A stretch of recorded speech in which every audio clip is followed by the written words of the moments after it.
ही प्रक्रिया आहे. नगरसेवक निवडून आल्यानंतर पक्षाचा गट स्थापन करावा लागतो आणि तो कोकण आयुक्तांकडे करावा लागतो. तिथे स्वतः वैयक्तिक जाऊन एक ॲफिडेविट द्यावं लागतं आणि काही कागदपत्र सबमिट करावी लागतात.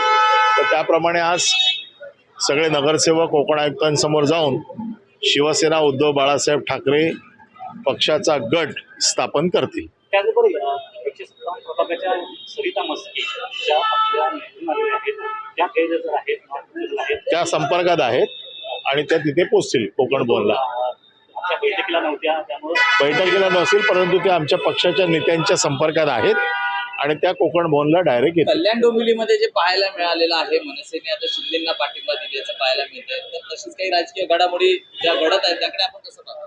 नाही, मी कसंच पाहत नाही. त्याचं कारण असं आहे की आता जसं जसं ह्या सगळा प्रोसेस पुढे जाईल त्या वेळेला पक्ष आपापले निर्णय घेतील. So Maharashtra Nirnala Sena has extended its support to Mahayuti on whether the mayor will be Shiv Sena's or BJP's. That's another question. But what do you think of MNS supporting Mahayuti?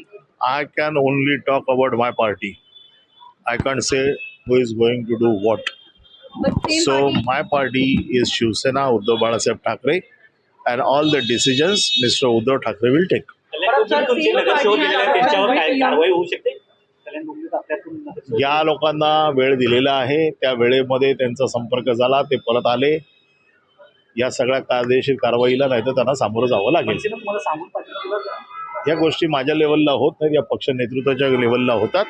त्याच्यामुळे ह्या सगळ्या गोष्टी आमच्या पक्ष नेतृत्वांशीच त्याच्या संदर्भात जर बोलणी झाली असेल तर ती नेतृत्वाशी होते, कार्यकर्त्यांची नाही. याची दखल घेतली जाईल, पण या झालेल्या अनपेक्षित युतीची दखल होणार शिवसेनेकडनं घेतली जाणार. मी पुन्हा एकदा सांगतो की हे सगळे युती करणं, आघाडी करणं, कोणाकोणाला सपोर्ट करणं, याचे निर्णय सगळे पक्ष नेतृत्व घेत असतो. त्याच्यामुळे पक्ष नेतृत्व एकमेकाशी बोलून त्यांना जे योग्य वाटतं ते करत असतात. धन्यवाद.